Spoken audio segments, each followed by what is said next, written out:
Assalamualaikum dan salam sejahtera. Salam Ramadan Al-Mubarak. Doa saya semoga kalian semua berada dalam keadaan sihat walafiat di samping keluarga tercinta dalam naungan ilahi. Banyak rajut perkara rajut, rajut bertali bunga bercanggah. Banyak sujud perkara sujud, sujud sejati kepada Allah. Bertemu lagi dalam vlog sederhana saya. Seminggu sebelum Ramadan, pada pagi hari, selepas pergi membeli sarapan ketika hendak balik, terpampang papan tanda menuju ke Masjid Cina. Wah, Masjid Cina, kita sudah biasa pergi ke Masjid Cina di Melaka, tapi Masjid Cina di Ipoh ini belum pernah pergi, jadi teringin juga hendak melihat-lihat keadaan Masjid Cina di negeri sendiri pula. Jadi kami masuk ikut arah yang ditunjukkan. Agak lama juga kami tersesat di dalam kawasan taman perumahan. Akhirnya lega, kami sampai juga. Setelah sampai, tidak tahu masuk pula yang mana satu pintunya. Rupa-rupanya kami sampai di pintu belakang, berkunci. Dengan bantuan seorang warga di situ, seorang non-Muslim, akhirnya kami menjumpai pintu utamanya. Rasa terharu sangat.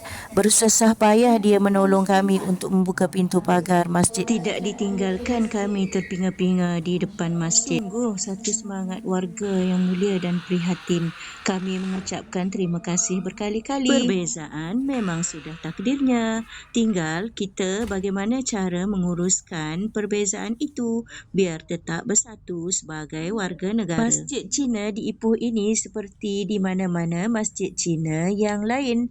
Perpaduan warna utamanya merah, putih, hijau membangkitkan rasa seperti berada di negeri Cina pula. Seronoknya datang ke Masjid Cina ini terasa seperti melancong ke negeri Cina. Untung bukan? Pergi ke masjid rasa pergi melancong. Tidak perlu pergi jauh-jauh untuk menyenangkan hati. Cukup pergi ke tempat yang murah dan dekat. Masuk percuma pula. Masya Allah, kalau kita dapat berfikir sesederhana ini, pasti kita tidak akan bersusah hati kerana pokok pangkalnya di hati dan fikiran kita. Kalau kita asyik mendongak ke langit yang tinggi, dikhawatiri terlupa rumput di bumi. Jadi bersederhanalah kerana sederhana itu pertengahan. Dalam apa-apa hal, pertengahan itulah yang terbaik.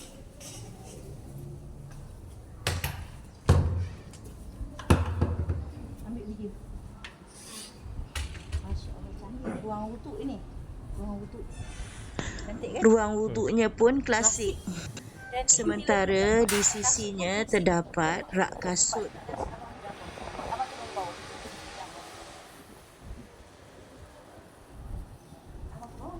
Enak.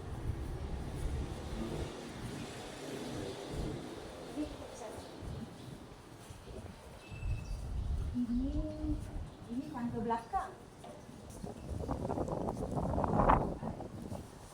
Pintu besar macam pintu besar macam pintu istana Maharaja Cina. Dengan ada besi. Pintunya besar, tinggi dan kokoh macam pintu istana. Ini pintu belakang. Dan ada kolam di samping. Tengok betul-betul kan? Ada kolam di samping, kolam samping.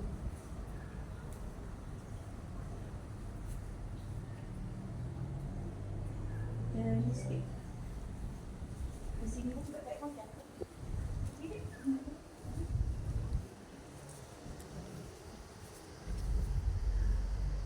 Baik ya bang?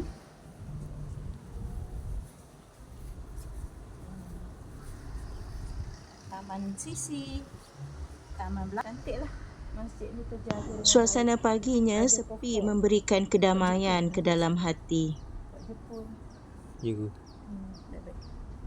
Landscape-nya menarik dengan ditambah seekor penunggu yang setia.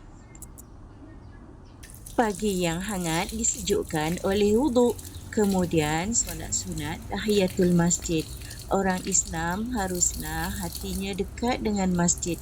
Jika hati gundah, resah, gelisah, hidup serasa suram, maka serikanlah dengan wuduk. Kerana wuduk itu sendiri bermaksud bersinar, berseri. Kemudian lanjutkanlah dengan solat juga tilawah. InsyaAllah, seberat mana pun bebanan fikiran kita akan diringankan. Biar sempit jiwa terasa, asal di hatimu ada Allah akan dilapangkan. Abang solat di dalam, bah? Solat di...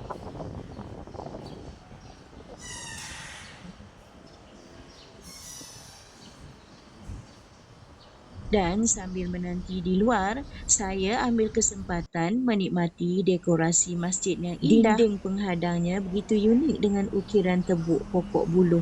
Cantik sangat. Dan di halaman dalamnya sangat banyak pokok keladi merah-merah.